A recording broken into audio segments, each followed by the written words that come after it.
So what is partial application?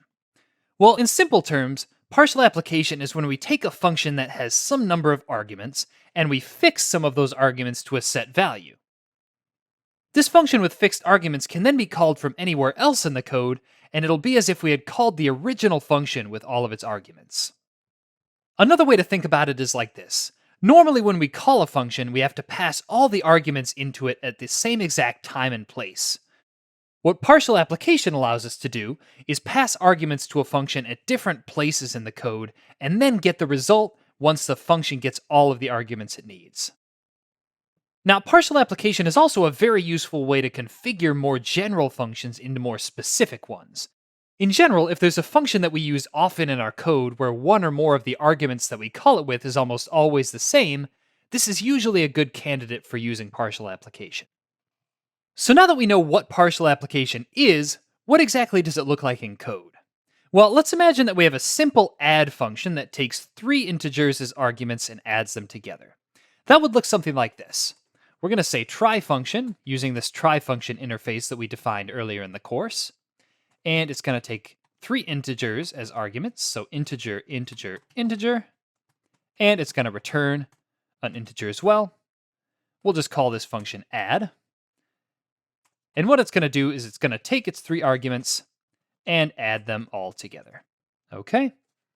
So now that we have this function, what if we wanted to fix one of these arguments to a certain number so that we only had to pass in the other 2 arguments later on? Well, what that would look like is this.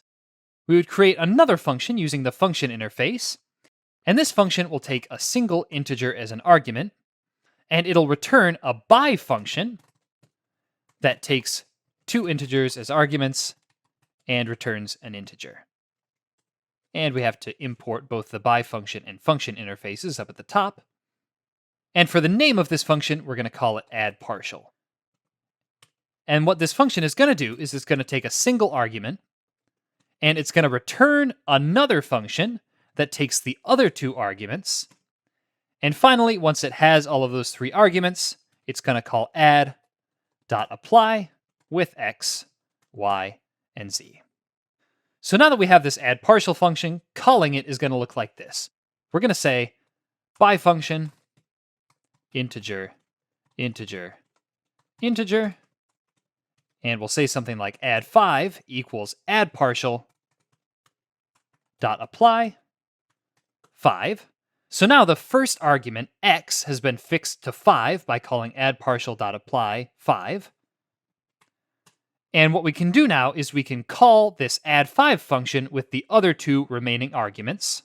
And I'm going to print this out so you can see what it looks like.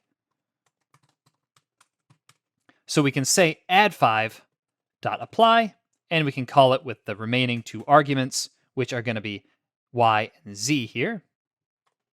And if we run this code, we'll see that it prints out the correct result.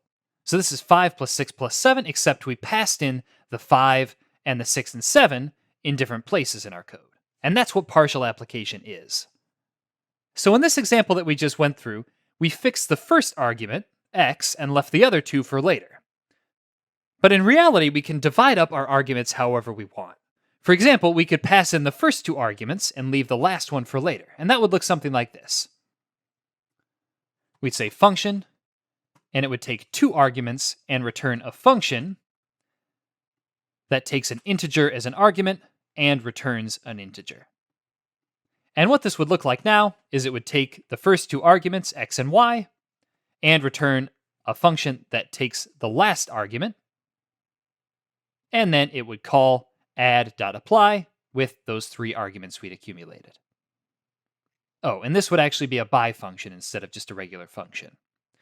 So now calling this is going to look a little bit different. We're going to say function, since that's what this returns here, function integer, integer, and we'll call this add 5 and 6 equals add partial dot apply with y and z equal to 5 and 6. Okay? So what we're doing here is we're setting x to 5 and y to 6 so that we only have to pass in z later on. Okay?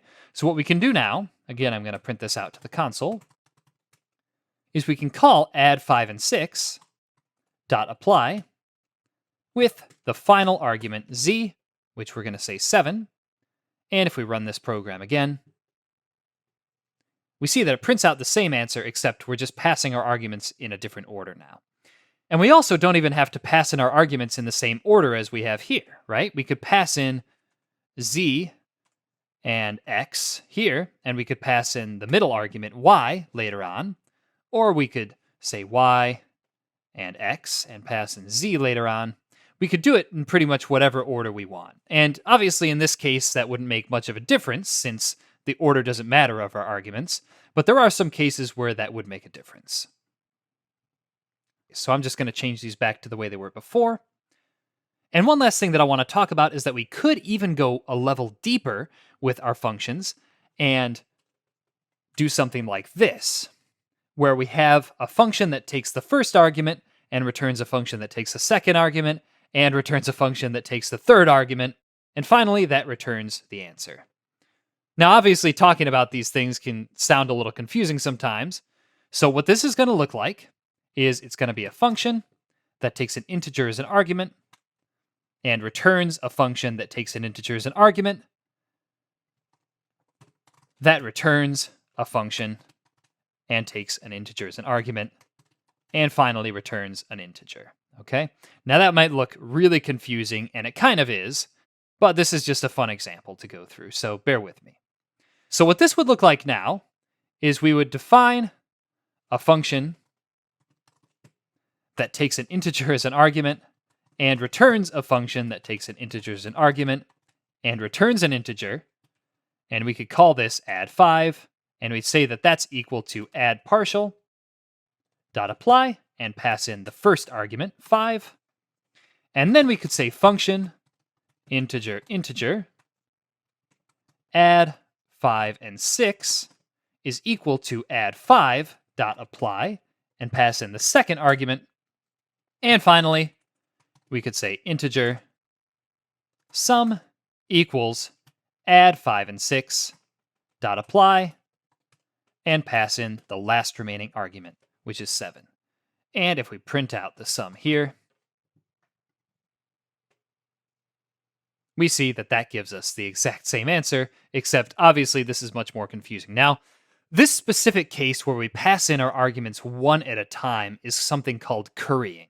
And currying is just a special case for partial application, again, where each of the arguments is passed in one at a time instead of in groups like we saw before.